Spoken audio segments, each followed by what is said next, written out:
말씀은 이사야서 55장 8절과 9절 말씀입니다. 이사야서 55장 8절과 9절인데요. 우리 한 목소리로 같이 한번 좀 합독하도록 하겠습니다. 이는 내 생각이 너희 생각과 다르며 내 길은 너희의 길과 다름이니라. 여호와의 말씀이니라. 이는 하늘이 땅보다 높음 같이 내 길은 너희의 길보다 높으며 내 생각은 너희의 생각보다 높음이니라. 아멘. 주일날 아침에 우리는 지금 말씀에 의한 삶을 좀 살펴보고 있습니다. 이 말씀은 우리의 신앙의 처음이요 끝이라 이렇게 얘기할 수 있죠. 그래서 처음부터 끝까지 우리는 말씀 중심으로 살아가야 되고 말씀 중심의 신앙생활을 해야 됩니다. 이 전제를 뭐 틀렸다 아니면 아니다라고 이렇게 말씀하실 분들은 단 한 분도 계시지 않잖아요.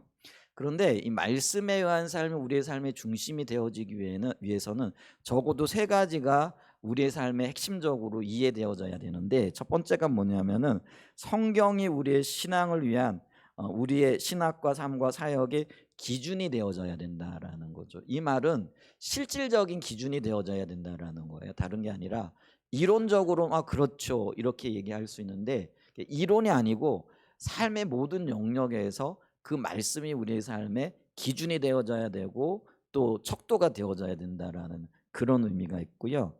그 다음에 두 번째로는요, 하나님께서 말씀하신 의미 그대로 혹은 목적 그대로 그대로 우리의 말씀 우리의 생활 속에서 생명이 되어지고 지켜지는 삶이 되어져야 된다라는 거죠. 이 얘기는 우리가 말씀 따로 우리 생활 따로 이게 아니라는 거죠. 그리고 하나님께서 말씀하신 말씀에는 의도가 있고 의미가 있다라는 거죠. 근데 그 의미가 희석되거나 그리고 그 의도대로 따라가지 않게 되어지면은 우리는 말씀을 어기는 삶이 되어진다라는 거죠.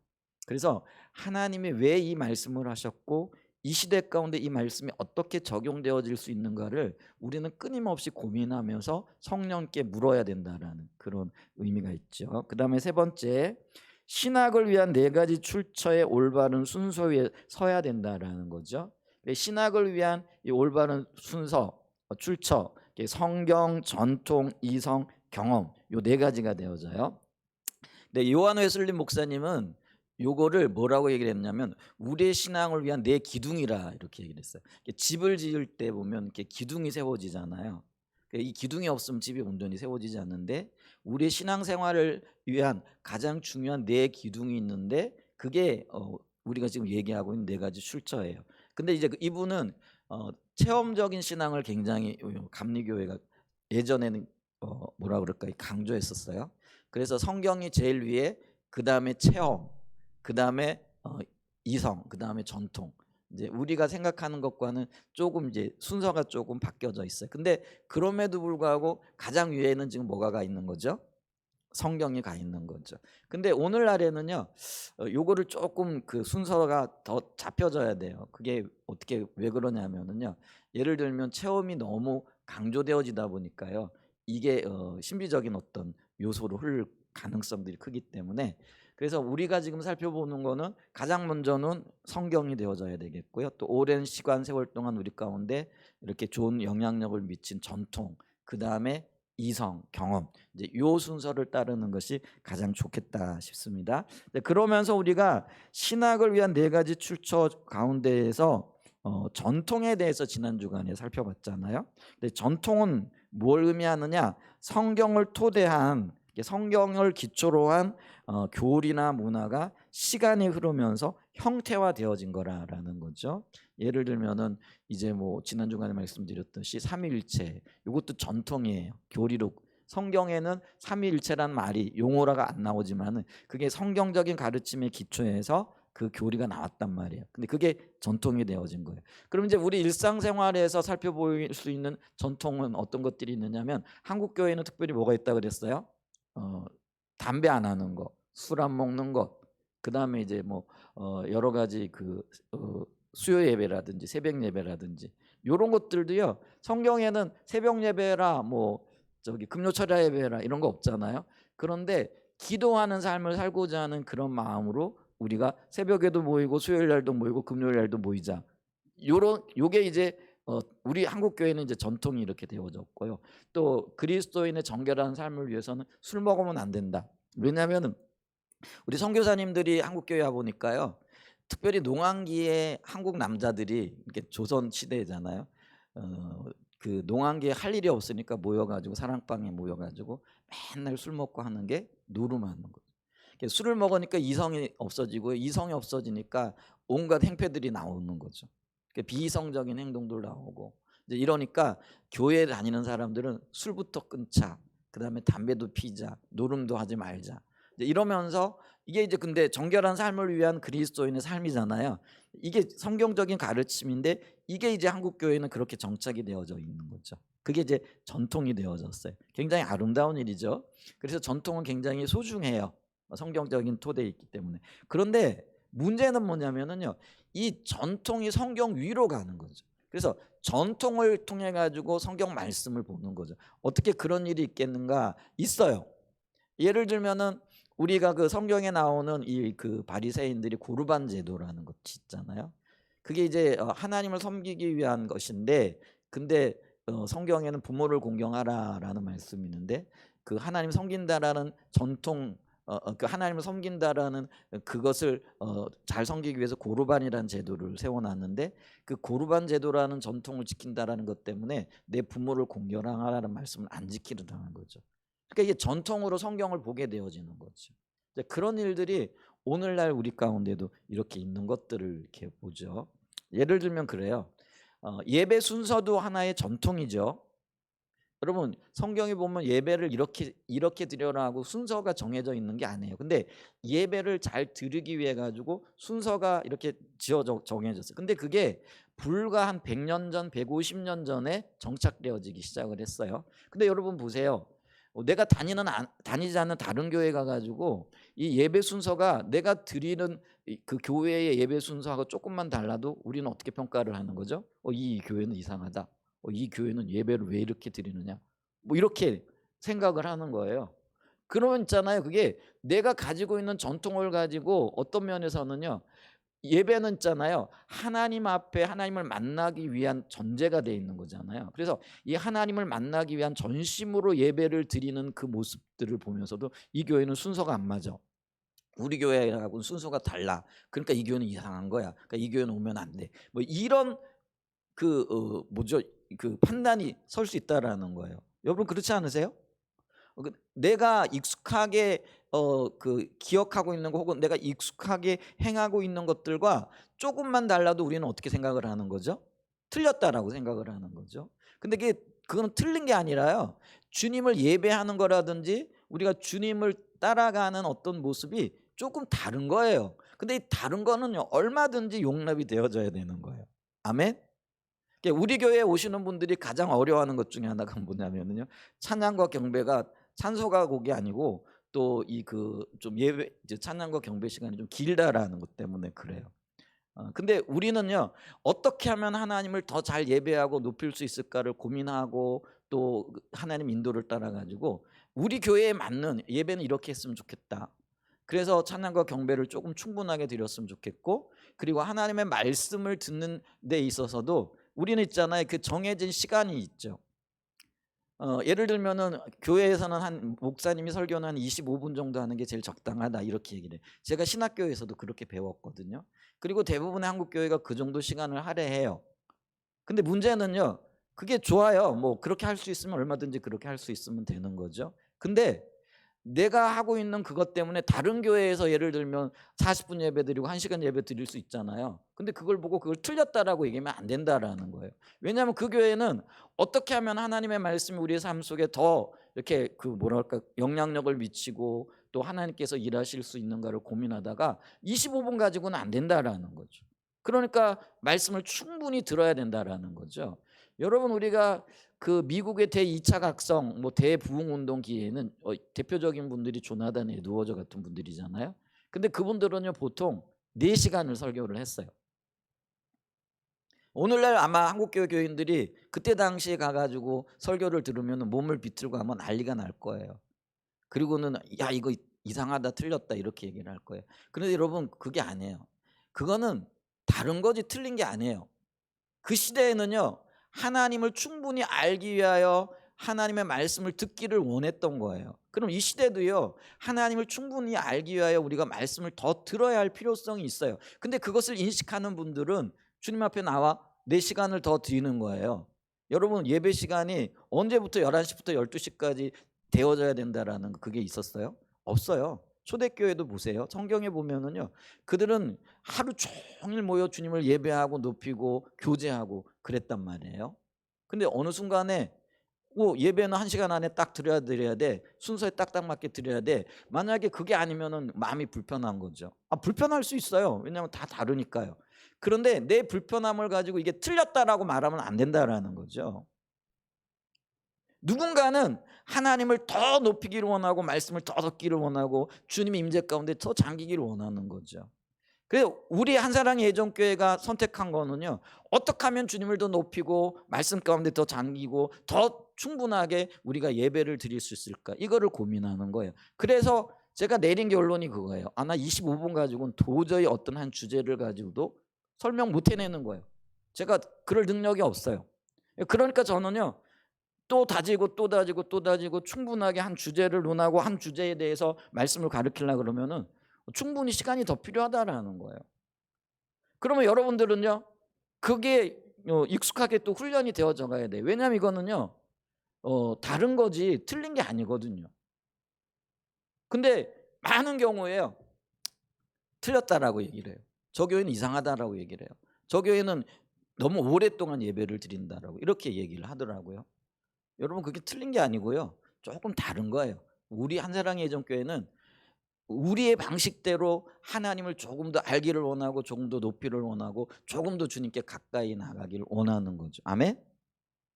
그게 이제 어떤 면에서는 좋은 전통이 되어져 가는 거예요. 근데 이런 전통을 가지고 다른 성경적인 토대에서 서 있는 다른 전통을 무시하거나 야단치거나 아니면 틀렸다라고 말하면 안 된다라는 거죠. 저는요, 다른 교회에 1시간 예배 드리는 거 충분히 존중해요. 그리고 그럴 수 있어요. 그러면 돼요. 근데 우리 교회는 1시간 갖고는 안 돼요. 주님을 높이는 거 충분히 높여야 돼요. 예배해야 돼요. 말씀 듣는 것보다 주님 높이는 게 어쩌면 더 중요할 수 있어요. 그러니까 그 시간을 충분히 확보를 해야 되는 거죠. 자, 그래서 우리 보세요. 전통이 주님을 높이는 것보다 예배하는 것보다 더 가 있는 거야. 한국 교회가 지금 1시간 예배 드리는데 그게 전통이 되져 버려. 한국 교회는 이런 예배 순서를 따라 예배를 드리는데 저 교회는 그런 게 없더라. 그리고 저 교회 갔더니 이상하게 예배를 드리다. 이게 이상한 게 아니라고 아까 말씀드렸잖아요. 근데 이 전통을 가지고요, 주님을 예배하는 것, 주님을 높이는 게 성경적인 기준이란 말이에요. 하나님은 우리에게 찬송 받으시기 위하여 우리를 지으셨거든요. 그 예배하는 게 우리의 가장 큰 존재 이유라는 거죠. 근데 주님을 높이고 주님을 예배하는 이 그룹들을 이 전통을 가지고 찍어 누를 수 있더라는 거예요. 그리고 틀렸다라고 얘기를 한다라는 거죠. 그건 아니라는 거죠. 그게 있잖아요. 그러게 전통이 성경 위로 가게 되어지면 우리는 우리 자신도 모르는 사이에 말씀을 어기는 경우들이 생겨나는 거죠. 말씀을 어긴다라는 건 다른 말로 얘기하면 성령의 인도를 거부하거나 성령을 대적하는 자리까지 나갈 수 있다라는 거죠. 여러분, 예배 가운데 지금 이 공간 가운데 성령님이 임재하시잖아요. 근데 성령님이 한참 임재하시는데 우리 시간 됐어, 그러니까 예배 끝내야 돼. 그게 전통이야. 그러면 우리는 성령을 거스리는 자들이 되어지는 거예요. 여러분, 이 시간은 하나님의 시간이기 때문에 이 공간 안에서는 성령님이 일하시면 어떤 일이든지 일어날 수 있어요. 아멘? 놀라운 기적과 이적, 병 고치는 것, 우리의 마음이 주님 앞에 드려지면서 녹아내는 것, 회개하며 회개의 눈물을 흘리는 것, 하나님의 은혜를 구함으로 정말 소리 지르며 기도하는 것, 이 모든 것들이요, 이 예배 시간에는요, 성령이 예배의 주관자이기 때문에 성령이 인도하시면은요, 그 어떤 일이든지 일어날 수 있어야 돼요. 우린 그걸 인정해야 돼요. 그리고 그걸 적극적으로 환영해야 돼요. 근데 그게 없으니까 우리가 답답한 거예요. 여러분, 초대교회 때 한번 가보십시오. 성령이 인도가 임하게 되어지니까요, 모든 사람들이 방언을 말하고 또 성령의 역사가 나타나고 병이 치유받고 이런 놀라운 일들이 일어나잖아요. 근데 오늘날 우리 교회 안에 그런 일들이 지금 일어나고 있느냐라는 거죠. 사실은 일어나야 되는 거예요. 이게 안 일어나는 게 이게 이상한 거예요. 그냥 조용하게 와가지고요, 조용하게 찬송 드리고 조용하게 말씀 듣고 조용하게 흔적도 없이 사라지는 게 예배가 아니라는 거예요. 예배를 다른 의미로 보게 되어지면 축제가 되어져야 된다라는 거예요. 그래서 이 예배 가운데 우리는 주님을 만나고 주님 앞에서 우리 자신을 토로하는 거예요. 한 주간 동안 힘들고 또 슬픈 일이 있었고 고통스러운 일이 있었으면 나는 고통스럽습니다라고 주님 앞에 말할 수 있어야 되는 거예요. 그러면 그곳에서 하나님의 임재가 있고 하나님의 위로가 오게 되어지고, 그래서 다시 한번 힘을 얻고 세상에 나가 빛과 소금으로서의 삶을 살아갈 수 있어야 된다라는 것이죠. 아멘. 그게 성령이 우리에게 원하시는 바잖아요. 그런 삶을, 또 그런 예배를 평생 동안 저는 드리고 싶습니다. 이렇게 조용히 있다가 주님이 아무 일도 안 하시고 그냥 예배 한 시간 드렸다 죽은 듯이. 아니요. 주님은 우리가 예배 드린 이 공간에 그 어떤 일이든지 하실 수 있는 자격이 있으신 분이에요. 그분이 예배의 주인이세요. 아멘. 그래서 저는 예배 드리는 동안에요, 여러분들이 가슴이 뜨거워졌으면 좋겠어요. 그리고 병도 치유되어지는 은혜가 있었으면 좋겠어요. 그리고 우리 가운데 절제도 필요하겠지만, 절제가 있어야 돼요. 무조건 하라는 게 아니에요. 절제도 있어야 되겠지만은 성령님이 일하시는 증거와 증거들이 곳곳에서 나타났으면 좋겠어요. 아멘. 그래서 주님이 내적으로도 일하시고 외적으로도 일하시고, 그래서 우리가 예배 가운데 주님 만나면은요, 올 때는 얼굴이 그렇게 풀이 죽어 있잖아요. 근데 주님 만나면 얼굴이 활짝 피어나게 되어지는 거죠. 여러분, 여러분의 얼굴이, 저의 얼굴이 활짝 피어날 수 있는 은혜가 있길 축복합니다. 아멘. 그래야 돼요. 자, 그러면은요, 이게 성령을 대적하게 되어지면 또 문제가 뭐냐면은요, 하나님이 지금 이 시대 가운데 아니면 혹은 지금 이 자리에서 일하고 계신데 무슨 일을 하고 계신지를 모르는 거예요. 성령이 비춰주시고 성령이 깨닫게 하셔야 되는데, 우리가 성령을 대적하는 자리에 있으니까 성령께서, 하나님께서 지금 이 시간에 무슨 일을 하고 계신지를 몰라요. 그러니까 영적인 분별력이 가려지는 거죠. 그러니까 우리가 깜깜이가 돼버렸어요. 그러니까 우리가 바른 신앙생활을 하지 않으면서도 이제 바른 신앙생활을 하고 있지 않다라는 것 자체도 모르는 경우들이 너무나 많다라는 거예요. 그냥 신앙생활이 이런 건 줄 알아요. 그냥 뭐라 그럴까요? 수년 전부터 혹은 수십 년 전부터 뭐 한국교회는 이렇게 예배드리고 이렇게 또 뭐 주일날 보냈으니까 이런 건 줄 알아요. 아니에요. 주님은 매일 새롭게 일하시고 또 어떤 일이든지 하실 수 있는 분이라는 것들을 우리가 기억해야 됩니다. 그래서 이게 전통과 관련되어져서, 전통이 굉장히 중요해요. 아름다운 것들이에요. 근데 이 전통도 성경을 통해 가지고 우리가 질서를 잡아야 된다. 성경이 전통 위로 올라가야 된다. 이 이야기를 지난 주간에 했고요. 오늘은요, 성경과 이성을 좀 살펴보겠습니다. 이성 그럼 제일 먼저 생각나는 게 합리적인 사고 혹은 생각이라 이렇게 얘기를 할 수 있죠. 오늘 제가 주일학교 그 설교를 들었어요. 그랬더니 설교하시는 분이 뭐라고 얘기를 하느냐면, 자, 우리 좀 생각해 봅시다, 이렇게 얘기를 하면서 시작을 하더라고요. 이제 어떤 주제를 던져놓고 그 주제에 대해서 우리가 좀 생각을 해보자. 그래, 모든 부분에 있어서 생각이 필요하죠. 왜냐하면은요, 하나님도 생각하시는 분이세요. 그분도 이성을 가지고 계신 분이고죠. 우리가 이성이 있다라는 거는 우리 하나님 우리보다 훨씬 더 합리적이고 이성적인 분이라는 거예요. 그래서 우리가 이성이다라는 건 합리적인 거죠.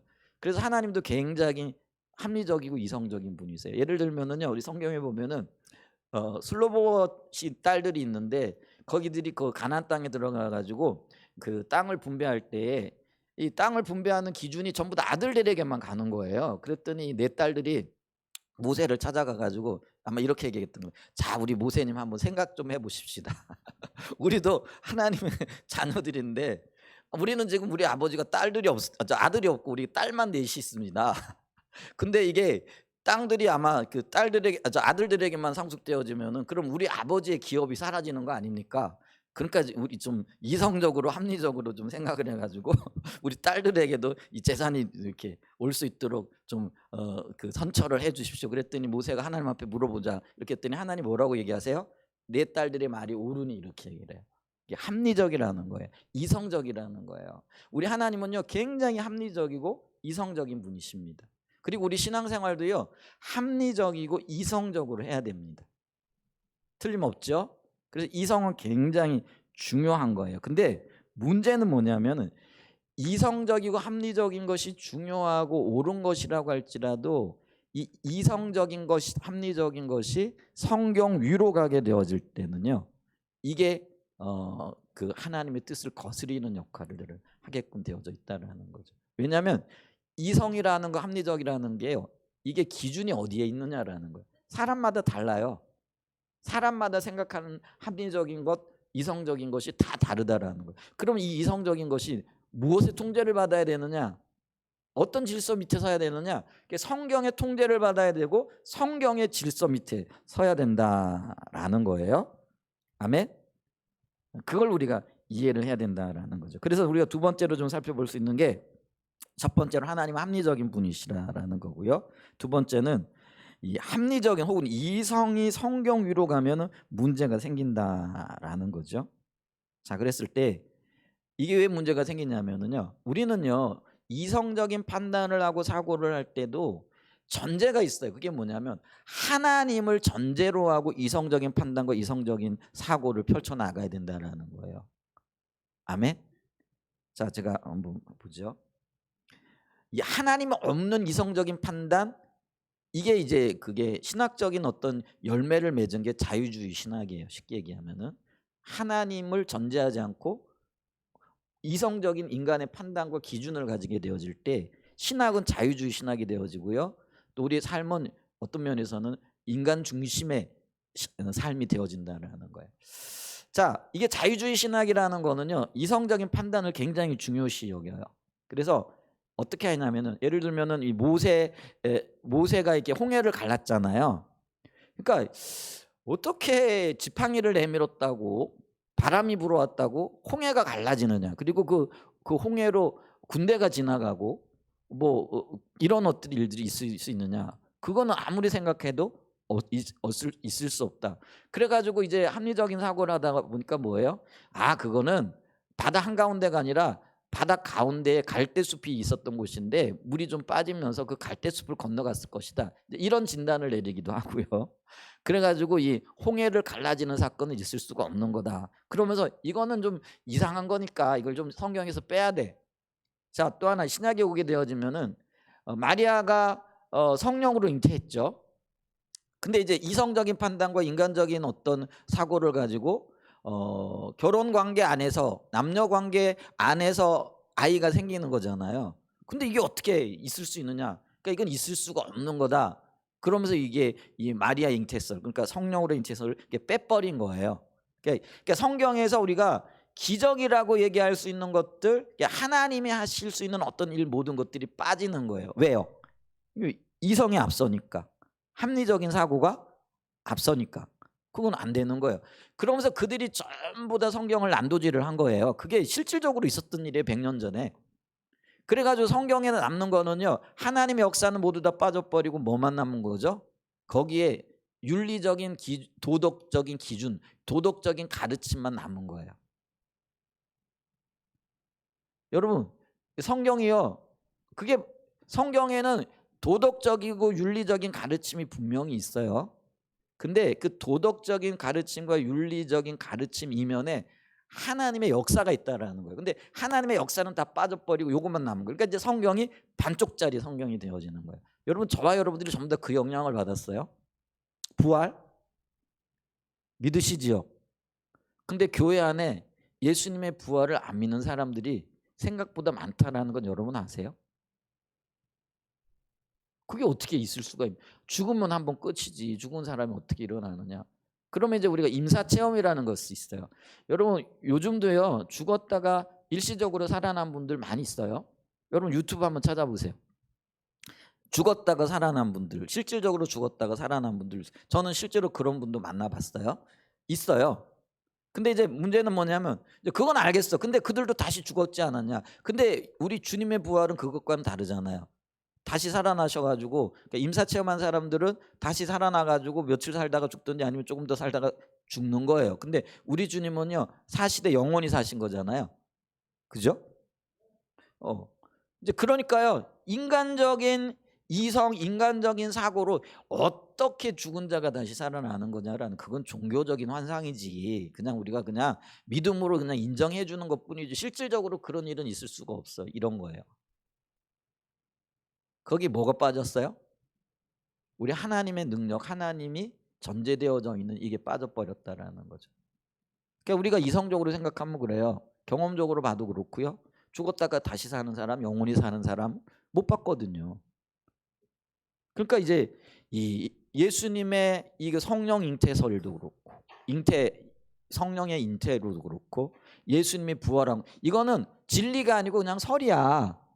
그냥 종교에서 얘기하는 거지, 그냥 성경에서 얘기하는 것 뿐이지. 이러니까 우리가 반쪽짜리 믿음이 되어지는 거예요. 그러니까 하나님이시니까 죽은 자도 살리시는 거고, 하나님이 전능하신 분이니까 처녀가 잉태할 수도 있는 거 아니에요, 그죠? 거기에 우리의 믿음이 있는 건데, 그 믿음은 사라지고 이성적으로 생각하고 과학적으로 이게 말이 안 된다, 그래서 우리의 믿음이요 반쪽짜리 믿음이 되어지고 이해되어지는 것만 붙잡는 거예요. 그래서 여러분, 제가 말씀드리잖아요, 우리가 좀 아프면 어디부터 가요? 병원부터 가죠. 그게 잘못한다 이야기가 아니에요. 근데 그 병을 하나님이 고쳐주실 수 있다는 건 안 믿는단 말이에요. 여러분, 지금도 하나님은 치유하시는 하나님이십니다. 아멘. 고치시는 하나님이세요. 그리고 우리가 병들면은요 먼저 그냥 병원부터 가지 마세요. 돈도 아깝잖아요. 주님 앞에 기도하세요. 기도하면 하나님 고쳐주세요. 그러면 주님이 너 병원에 가서 이거 고쳐라 그렇게 말씀하기도 하세요. 왜냐하면은요 뭐 이게 왜냐하면 약도 하나님 주신 거고 의사도 하나님 주신 것이기 때문에 그래요. 그걸 거부하는 건 아니에요. 근데 우리가요 무턱대고 기도하는 건 안 하고 병원부터 달려가는 거는 문제가 좀 있다라는 거예요. 전능하신 주님, 살아계신 하나님을 의지하기보다는요 세상의 지혜와 세상의 지식들을 너무 신뢰하고 있더라는 거예요. 여러분, 우리의 인생의 문제들 수없이 많아요. 참 어렵다라고들 이야기를 해요. 어려우세요? 어렵죠. 근데 제가 이 어렵다라는 이야기를 들으면서요 곰곰이 생각을 해봤는데 제 인생에 한 번도 어렵지 않은 적이 없더라고요. 저는요 태어나자마자 쌍둥이로 태어났는데 제 동생이 죽었어요. 그러니까 저는 삶과 죽음을 가르고 이렇게 살아난 거예요. 그러니까 저희 어머님이 노산인데 노산 가운데 이렇게 태어나다 보니까 이게 약한 거예요, 그죠? 그래서 제가 저희 어머니 젖을 못 먹고 살았어요. 그러니까 살뜨물을 먹고 살았다 그러더라고요. 그래서 제가 이렇게 키가 못 컸어요. 저희 아버님은 키가 좀 크시고요. 저 형님들도 저보다 이렇게 훨씬 크시거든요. 뭐 아주 크지는 않지만은. 근데 제가 키가 안 자라는 거예요. 왜 안 자라는가 봤더니 제가 어렸을 때 어머니가 젖을 못 먹으니까 없으니까 노산이기도 하시고 뭐 그리 약하시기도 하니까 맨날 제가 먹은 게 쌀뜨물 먹여갖고 이렇게 그 배가 고프니까 먹였다 그러더라고요. 그게 이게 약한 거예요. 그래서 제가요 지금은 좀 덜합니다, 은혜로. 어렸을 때는 꼭 1년에 한 번씩 큰 병치레를 했어요. 결혼하기 전에도 그랬고 결혼하고 나서도 그렇게 했어요. 오죽하면 제 아내가 결혼하고 난 다음에 저보고 뭐라고 얘기하냐면 한약방에 좀 가자 그러더라고요. 보약해 먹자고. 아직까지 안 해주긴 했어요. 한약방에 가자고 그러더라고요. 왜냐하면 제가요 키도 작지만은 제가 몸무게가 44kg, 45kg 이랬어요, 여러분. 그래서 제가 군대에 제가 몰라서 그랬는데 조금만 1kg만 더 뺐으면 군대를 안 갔는데 그걸 몰라가지고 하여간 키가 작고 몸무게도 적었지만 군대는 갔다 왔어요. 근데 제가 결혼하고 난 다음에 이게 몸이 조금 이렇게 좋아진 거예요. 결혼하기 전에는 체중도 얼마 안 나갔어요. 그러니까 약했어요. 그래서 제가 또 공부할 때 신학교 다닐 때 또 목회를 하면서 제가 돌아보니까요 지금 보니까 어렵지 않은 적이 단 한 번도 없었어요. 지금도 어려워요. 근데 하나님이 역사하셨어요. 하나님이 삶의 고비고비마다 일으켜 세우셨어요. 제가 고등학교 다닐 때는요 여러분들 중에 이렇게 아파가지고 뭐 휴학하고 대학 다닐 때 군대 간다라고 휴학하는 경우는 있지만 고등학교 때 몸 아파가지고 휴학하신 분들 계세요? 혹시 간혹 계시는 분이 있긴 하더라고요. 없어요. 저는 고등학교 때 휴학을 했어요. 몸이 아파서 학교를 못 다니니까. 그러니까 뭐 늘 아프고 늘 약하고 뭐 늘 어려움 있고 목회를 할 때도 늘 뭐 힘든 순간순간들이 있었어요. 어렵지 않은 순간이 한순간도 없었다라는 거예요. 내년 경제가 어렵다라고 얘기를 해요. 여러분들도 어려우실 거예요. 근데 여러분 정신 바짝 차리십시오. 그건 우리의 이성적인 생각이고 판단이에요. 주님은 근데 우리를 붙들고 계시다라는, 이게 우리의 믿음이라는 거예요. 그리고 그게 성경이라는 거예요. 성경은 지금 뭐라고 얘기를 하세요? 내가 너와 함께하리라. 언제까지요? 세상 끝날까지. 내가 너를 지키고 인도하리라. 언제까지요? 영원토록. 내가 너를 고아처럼 내버려 두지 아니하리라. 이게 주님이 우리에게 약속하시고 그게 우리에게 주신 성경이란 말이에요. 그럼 우리가 이 어려움을 성경을 통해 봐야 되는 거예요. 아, 내년 참 어려울 거야. 경제도 어렵고 힘들고 고통스러울 거야. 몸도 아파. 이거는 이성적인 판단이고 이성적인 어떤 기준이라는 거예요. 근데 성경은 뭐예요? 내가 너와 함께 하니라. 너는 내게 부르짖어. 그럼 내가 내게 응답할게. 내가 너를 고아처럼 내버려 두지 않을게. 내가 너를 세상 끝날까지 인도할게. 아멘? 그럼 우리는요, 우리의 형편과 처지를 지금 뭘 가지고 봐야 되는 거예요? 성경을 가지고 내 형편을 보고, 성경을 가지고 내 환경을 보고, 성경을 가지고 내 어려움을 보는 거예요. 그러면 주님이 구원하세요. 아멘? 여러분 정확하게 우리가 가데스 바네아의 사건을 알잖아요. 모세가 12정탐꾼을 가나안 땅에 들여보내요. 그랬더니 12정탐꾼이 돌아와가지고 보고를 하잖아요. 근데 10명의 정탐꾼은 어떤 보고를 해요? 하나님 없는 이성적인 보고를 해요. 아, 갔더니 그 땅이 참 기름지더라. 그리고 참 농사를 지었는데 그 포도 열매들이 얼마나 큰지 몰라. 근데 문제는 뭐냐면 그들이 네피림의 후손으로서 그 자손들이 얼마나 강성하고 또 철병거도 있어가지고 우린 도저히 못 이기겠더라. 그게 이성적인 판단이에요. 근데 문제는 뭐예요? 그들은 하나님을 배제한 판단을 하고 있는 거예요. 다시 얘기하면 성경을 배제한 판단을 하고 있는 거예요. 근데 갈렙과 여호수아는 어떻게 얘기해요? 맞다. 그런데 우리는 하나님이 계시다. 이게 지금 성경적인 판단이고 성경적인 뭐예요? 질서를 세우는 거라는 거예요. 여러분 우리는 지금 12명의 정탐꾼 중에 10명의 정탐꾼과 같은 그 자리에 있으세요? 아니면 여호수아 갈렙과 같은 그 자리에 있으세요? 그러니까 성경을 토대로 하나님의 약속과 말씀을 토대로 내 환경을 보고 있느냐, 아니면 이 약속은 없어. 언제 그런 약속이 있었는지 다 잊어버리고 그 다음에 뭐예요? 환경만 보는 거죠. 내 삶만 보는 거죠. 어려운 것만 보는 거예요. 여러분 이게 지금 잘못됐다라고 이야기하고 있는 거예요. 그게 이성적인 판단 맞아요. 틀린 게 아니에요. 경제는 어려워요. 내일도 어렵고 모레도 어렵고 항상 어려울 거예요. 제 인생을 돌아보니까 그래요. 늘 어려웠어요. 그런데 지금 건재해요. 왜요? 주님이 함께 하셨기 때문에. 주님이 역사하시기 때문에. 아멘. 그게 지금 우리에게 절실하게 필요하다라는 거죠. 그래서 우리가 있잖아요. 이 하나님을 배제한 판단을 내리게 되어지면 우리가 하나님 못 따라가요. 올바른 믿음을 가질 수가 없어요. 왠지 아세요? 하나님의 생각과 우리 생각이 늘 다르기 때문에 그래요. 오늘 본문 말씀이 그걸 얘기를 해요. 이사야 55장 8절이잖아요. 이는 내 생각이 너희 생각과 다르며 내 길이 너희 길과 다름이니라.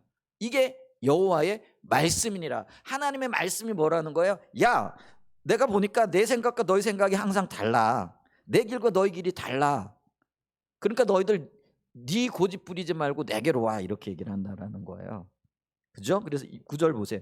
이는 하늘이 땅보다 높음 같이 내 길은 너희 길보다 높으며 내 생각은 너희 생각보다 높음이니라. 아멘. 하나님이 우리보다 언제나 오르세요. 항상 오르세요.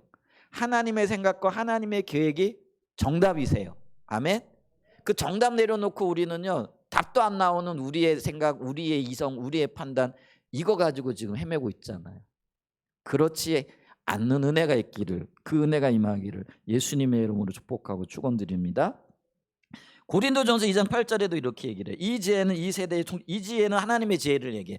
이 하나님의 지혜는 이 세대의 통치자들이, 이 세대의 통치자들이라는 말은 뭐냐면 이 땅의 지혜자들을 얘기를 하는 거예요. 권세자들을 얘기를 하는 거고, 우리가 잘났다라고 말하는 그런 사람들인 거죠. 근데 하나님의 지혜는 이 땅에서 잘났다라고 하는 그 사람들도 뭐라는 거예요? 한 사람도 알지 못하였나니. 모른다라는 거예요. 그러니까 이 땅의 지혜를 가지고 살아가는 사람들, 이 땅에 자기 힘과 능력을 가지고 살아가는 사람들은요, 하나님의 지혜를 모른다라는 거예요. 이게 하나님의 지혜가 하나님의 기준이고 하나님의 삶의 방식이고 하나님이 우리를 이끄시는 그런 인도하심인데, 근데 이 땅의 지혜자들은 모른다라는 거죠. 아멘. 만약에 그걸 알았더라면 영광의 주를 십자가에 못 박지 아니하였으리라. 여러분, 십자가가 히브리인들에게는 있잖아요, 부끄러운 거고 헬라인에게는 어리석은 거라, 미련한 것이라 이렇게 얘기를 했잖아요. 그러니까 유대인들의 입장에서 보면은요, 이 십자가가 부끄러운 거예요. 근데 하나님의 입장에, 하나님의 지혜로 봤을 땐 이게 생명의 길인 거예요. 이렇게 다른 거예요. 사람의 생각을 가지고 보니까요, 이게 십자가가 제대로 안 보이는 거예요. 그게 유대인들도 그랬고 이방인들, 헬라인이라는 거죠, 다 마찬가지예요. 이 땅의 모든 사람들이 하나님의 지혜, 하나님의 기준을 어리석다라고 말했다라는 거예요. 근데 오늘날 예수 믿는다라고 하는 저와 여러분들이 여전히 세상의 지혜와 세상의 지식의 방식으로 하나님을 바라보고 있다라는 거예요. 그러니까 우리가 세상의 지식을 가지고 세상의 이성적인 판단을 가지고 성경을 난도질을 하는 거예요. 여러분, 그 자유주의 신학자들이요, 세계적인 신학자들이거든요. 이를테면 불투만 같은 분들. 여러분, 이 사람들이요, 얼마나 똑똑한 사람이고 얼마나 똑똑했기 때문에 세상 모든 사람들이 추앙을 받고 있잖아요. 그런데 그 똑똑한 사람들이 십자가의 비밀을 모르는 거예요. 하나님의 능력을 모르는 거예요. 그러니까 이거는 우리 인간 이성에 안 맞다, 그러니까 이걸 다 난도질을 해내는 거죠. 그리고 거기서 윤리적인 것만 뽑아내는 거예요. 이게 세상이에요. 그리고 그 세상에 저와 여러분들이 동조하고 있다고요. 우리는 믿음의 사람인데, 우리는 성경적인 기준을 가지고 하나님을 전제로 하고 하나님 빼고는요, 우리의 삶을, 우리의 환경을, 우리의 그 어떤 것들도 바라봐서는 안 돼요. 판단해서도 안 돼요. 우리의 모든 판단의 기준에 하나님이 있어야 됩니다. 말씀이 있어야 되고 약속이 있어야 됩니다. 아멘. 그거를 토대로 우리는요, 과학도 바라보는 거고요, 이성도 바라보는 거고요, 지식도 바라보는 거예요. 왜요? 하나님의 지혜가, 하나님의 지식이 우리가 아는 것보다, 이 땅의 모든 지식과 지혜보다 뛰어나시기 때문에 그래요. 아멘. 자, 그래서 저와 여러분들에게는요, 10절 보죠. 고린도전서 2장 10절 보면은요, 오직 하나님이 성령으로 이것을 우리에게 보이셨으니 성령은 모든 것 곧 하나님의 깊은 곳까지도 통달하시느니라. 아멘. 주님이 성령을 통해서 하나님의 마음을 알게 하세요.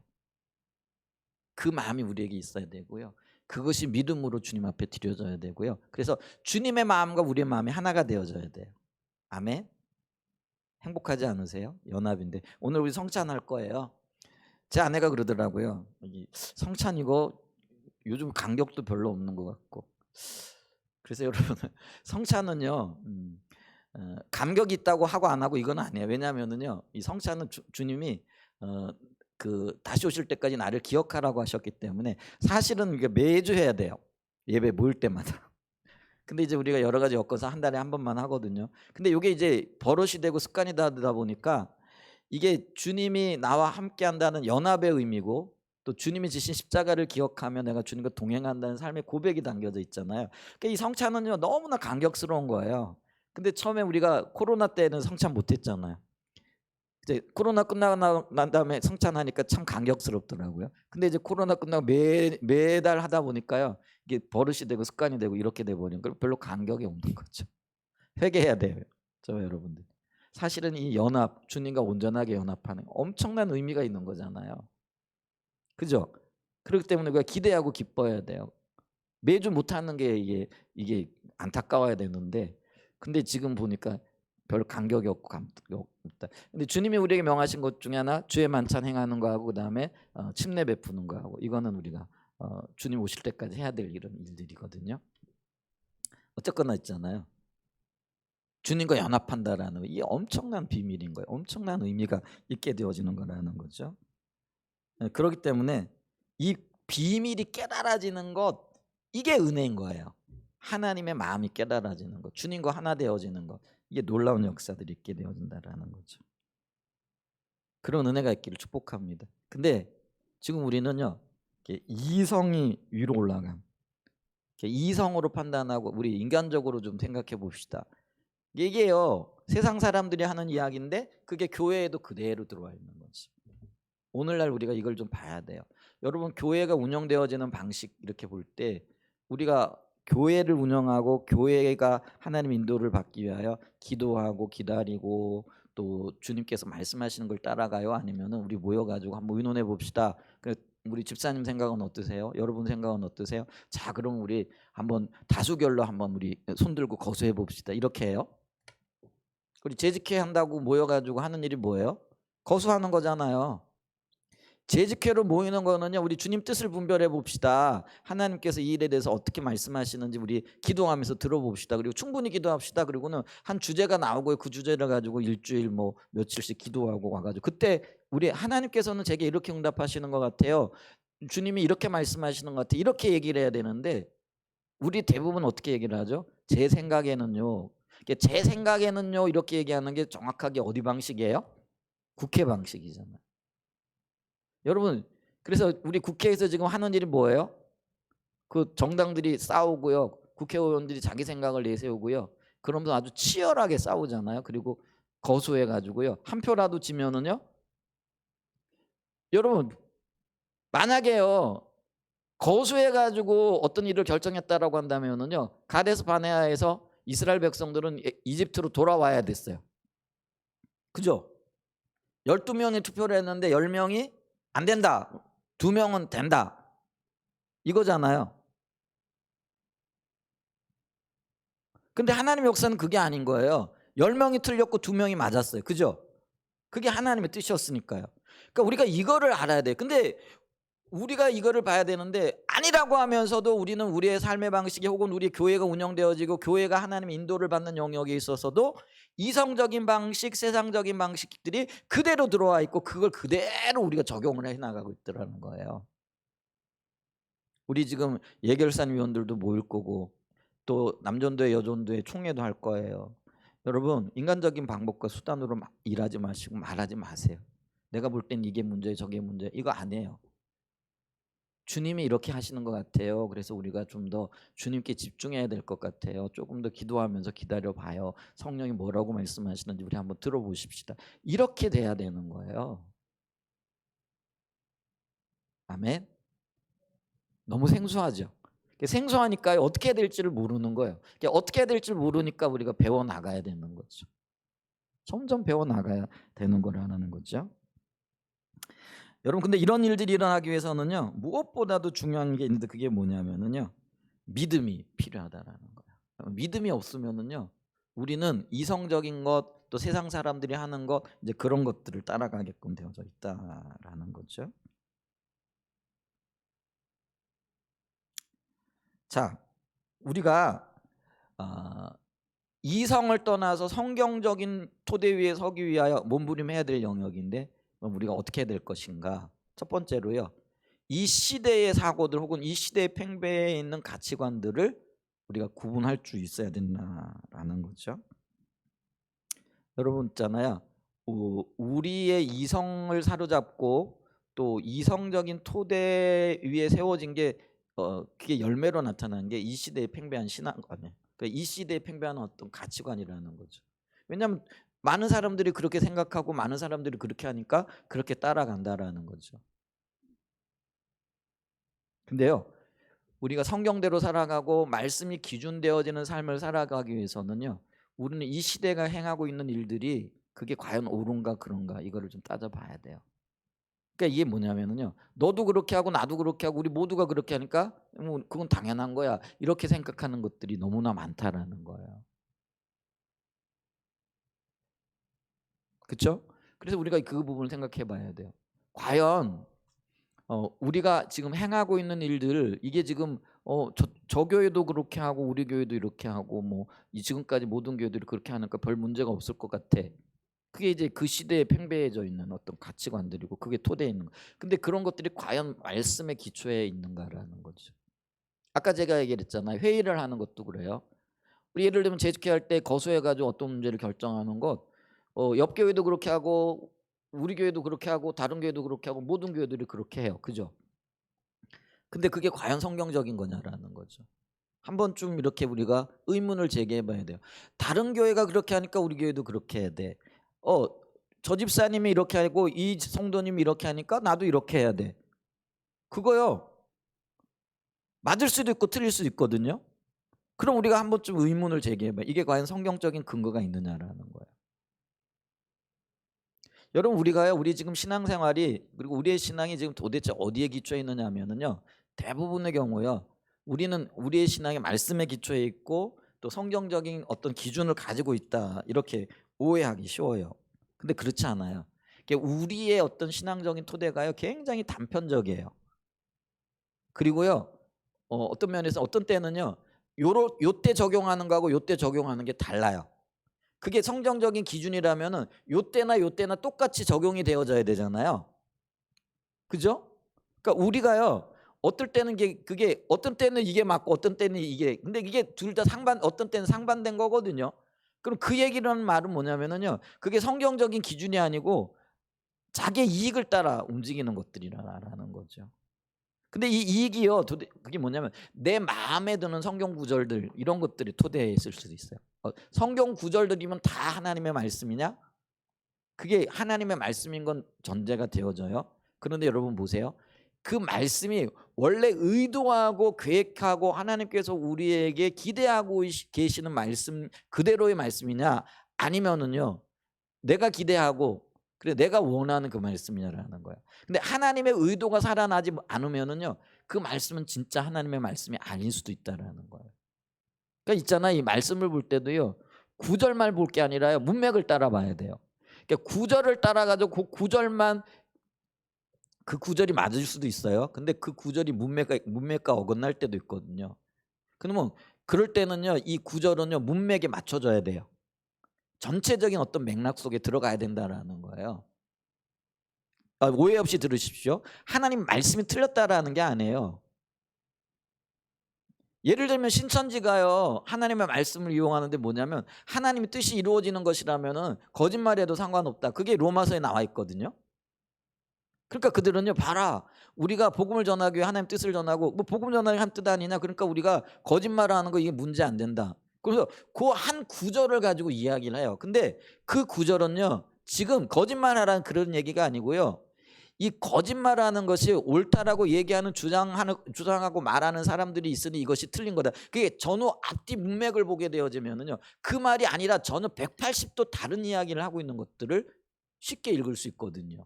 그런데 우리는 뭐예요? 그 한 말씀만 가지고 한 구절만 가지고 이게 맞다라고 주장을 하는 거예요. 그러면은 이단과 다르지 않아요. 지금 신천지가 정확하게 그렇게 그 일을 하고 있단 말이에요. 근데 우리는 뭐예요? 우리가 들었던 한 말씀 혹은 우리에게 깊은 감명을 주었던 것. 근데 그게요. 그때 내 형편과 처지 혹은 그 어떤 자기의 감정에 따라 가지고요. 받았던 것 깊은 인상이 있는 것일 수 있거든요. 근데 그게 하나님의 기준이 아닐 수도 있거든요. 근데 거기에 집중하는 거예요. 혹은 또 있잖아요.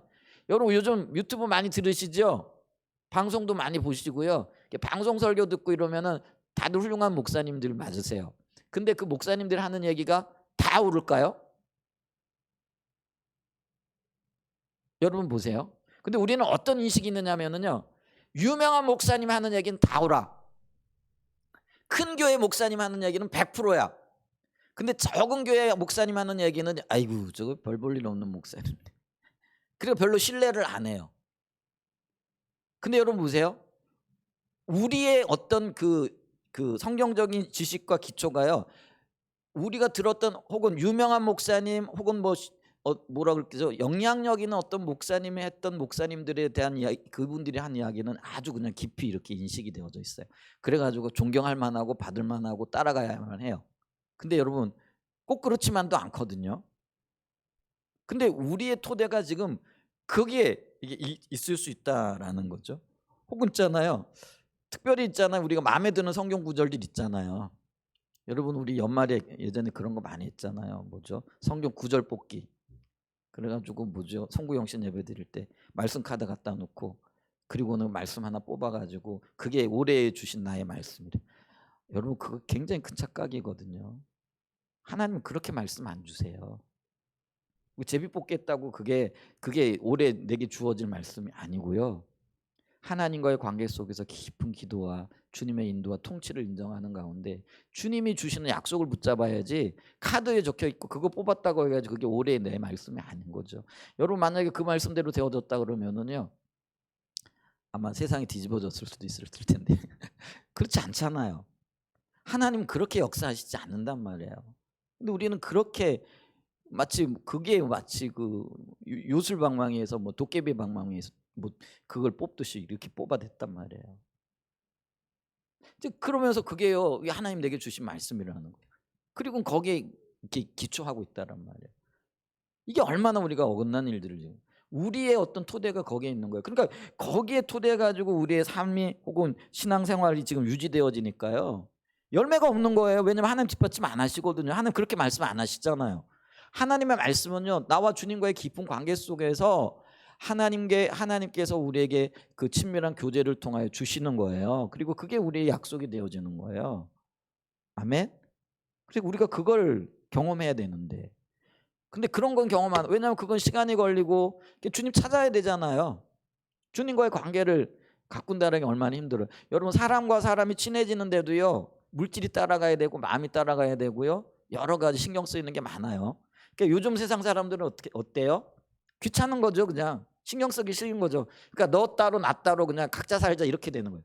여러분 이제 이게 가족 안에도 들어와 가지고요 가족들끼리도 당신 따로 나 따로 요즘은요 결혼 생활 하시는 분들 중에 그 남편이 직장 생활하고 여자분이 직장 생활을 하잖아요. 경제권도 나뉘어 있다고 그러더라고요.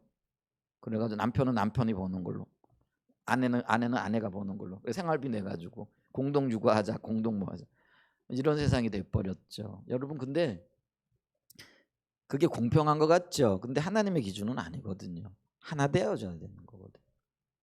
근데 우리가 그런 시대 그런 세상을 살아요. 점점 또 그렇게 돼가요. 이제 그런데 여러분 보세요. 이게 지금 당대의 팽배한 혹은 이 세상의 팽배한 가치관이고 신앙관이거든요. 근데 우리가 그걸 따라가는 거예요. 그리스도인들이 그걸 거슬러 가며 살아야 되는데 이게 아니라고 말할 수 있어야 되는데 그거 참 좋다 야 그거 합리적이네 그렇게 살면 좋겠다 이렇게 지금 살아가고 있다라는 거예요. 그러니까 우리가요 말씀에 의한 삶을 살아가려면은요 당대에 팽배해 있고 우리 안에 이렇게 팽배해 있는 어떤 신앙관 가치관들이 이게 과연 성경적인가 이런 것들을 살펴봐야 돼요. 아멘. 과연 주님이 말씀하고 계신 거 맞는가 아니면 인간적인 편의를 위해 가지고 혹은 내 마음에 든다고 사람들이 좋아하는 거 인기 있는 거라고 그런 것들을 따라가고 있는가 이걸 봐야 된다라는 거예요. 여러분 이웃이 행한다고 그게 다 좋은 거 아니에요. 이웃교회가 한다고 그게 다 좋은 거 옳은 거 아니에요. 우리는 주님과의 관계 속에서 주님의 인도를 받아야 돼요. 아멘.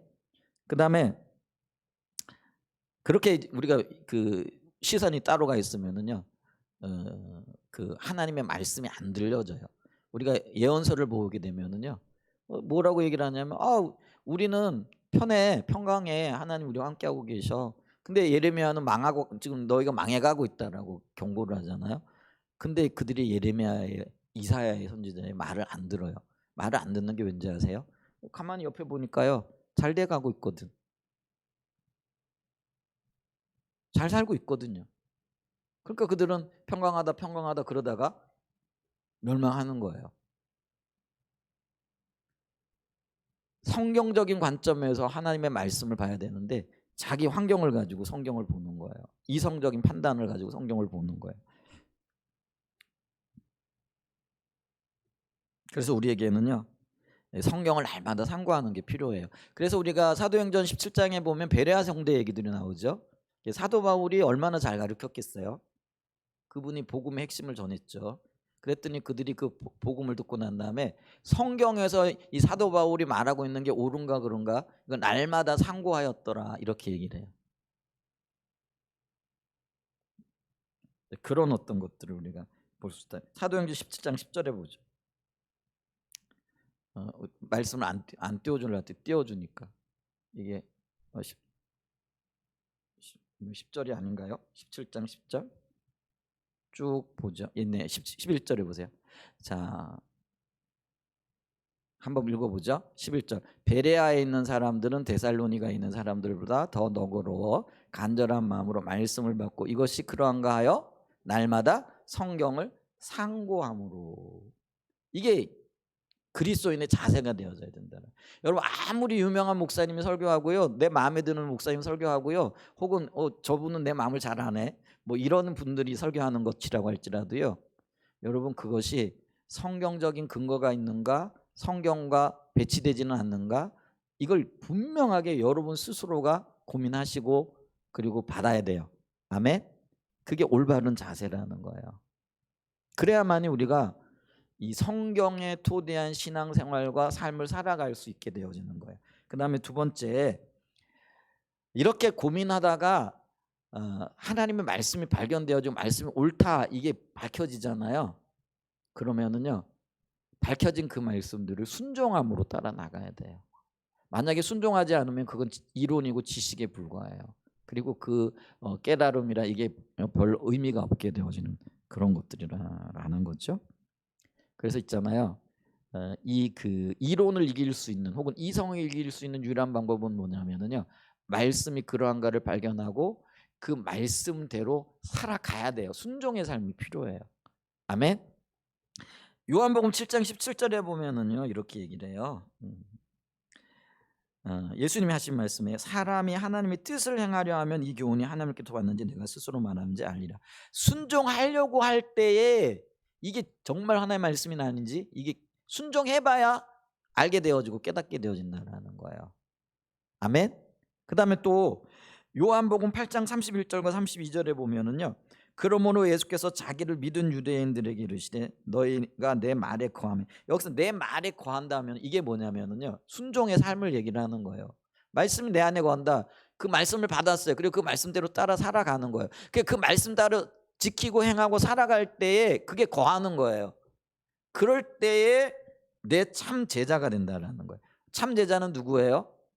여러분 요한복음에 보면은요, 여기도 이렇게 나와 있는데요, 자기를 믿은 유대인들 이렇게 나와요. 근데 이 유대인들은 예수를 믿은 사람들 아니에요. 그럼 이 유대인들은 어떤 유대인들이에요? 기적을 믿은 사람들이에요. 그러니까 기적을 보고 예수님 따라가면, 야, 예수님이 저 오병이어의 기적을 통해서 우리 배고픔을 해결한 것처럼 우리를 배를 안 곪게 하고 또 로마의 압제로부터 우리를 해방할 거야. 그러니까 예수님 따라가야지. 그러니까 여러분 보세요. 저와 여러분들이요, 기적 드러나는 것들을 믿는 사람들이 아니라요, 예수님 그분 자신을 믿는 분들이 되어지기를 축복합니다. 근데 예수님을 믿는 사람들은 어떤 사람들이냐면요, 말씀을 그대로 살아가는 사람들이에요. 여러분 이 자기를 믿은 유대인 이 사람들은요, 예수 안 믿는 사람들이라고 했잖아요. 말씀대로 살지 않아요. 말씀이 얘기를 해도요, 자기에게 유익이 되고 또 자기에게 어떤 이득이 되는 것들은 지켜요. 근데 이득이 되지 않는 것들, 손해가 날 만한 것들은 골라내요. 우리 어린아이들이요, 콩 먹기 싫다고 콩 골라내죠.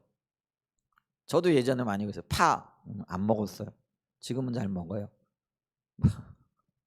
저도 이게 입이 짧아가지고 어렸을 때는 이게 뭐죠? 이게 편식을 많이 했거든요. 그러니까 더 건강하지 않았는지 모르겠는데 하여간 그랬어요. 근데 그렇게 해가고는요 건강하지 못하잖아요. 근데 이 유대인들, 그러니까 예수를 믿었는데 참 유대인들이, 그러니까 참 믿음의 사람들이 하는 사람들은요, 말씀을 그냥 선별적으로 골라내요. 근데 참 제자들, 정말로 예수 믿는 분들은 어떤 분들이냐? 그 말씀이 그대로 손해가 돼도 묵묵히 따라가는 거예요. 왜요? 그게 나중에 생명이 되고 기쁨이 되고 소망이 될 거니까. 아멘. 여러분 그래서 우리는요, 이 이론을 이기고 이성을 이길 수 있는 유일한 방법이 말씀이 그러하면은 내 모든 것들을 걸고 따라가는 거예요. 아파요, 힘들어요, 손해가 나요. 그리고요, 참 정말 그렇게 안 하고 싶어요. 제가 이렇게 살아보니까요, 이게 미운 짓 하는 사람들 정말 이렇게 보기 싫잖아요. 가서 때려주고 싶잖아요. 근데 주님은 어떻게 하라는 거예요? 축복하고 위하여 기도하라는 거예요. 이게 참 쉽지 않더라고요. 지금도 고민하고 건별로 제가 고심해요. 근데 그렇게 살아가기로 결단하고, 그래야 주님이 도우시니까 은혜를 구하고 그렇게 살아가요. 순종하려고 애를 써요. 쉽지 않은 일이에요. 쉽다라고 말할 수 없어요. 근데 우리가 가야 할 길이에요. 아멘. 그럴 때에 우리가요, 우리의 이성을 뛰어넘어 역사하시는, 그래서 우리의 모든 삶에는요 예수 그리스도가 전제되어져야 되고 하나님이 전제되어져야 돼요. 아멘. 그 하나님을 전제로 우리의 이성도, 또 우리의 지식도, 우리의 모든 것들도 무릎 꿇어줘야 돼요. 이게 바른 삶이에요. 근데 대부분의 경우 오늘날의 세상을 살아가는 사람들의 삶의 방식은요, 이게 이성이 우선이죠. 그래 생각 좀 해라 이렇게 얘기하잖아요. 그게 나쁜 말이다 이게 아니고요, 하나님이 전제되어지지 않은 생각은요 필경은 멸망으로 갈 수밖에 없어요. 그리고 그런 움직임들을 가졌던, 그게 믿음을 파괴하는, 그게 자유주의 신학이 그랬고요, 이성적이고 합리적이고 과학주의적인 경험 위주의 신앙들, 이런 것들이 바로 그런 거예요. 참 믿음을 훼손하는 거예요.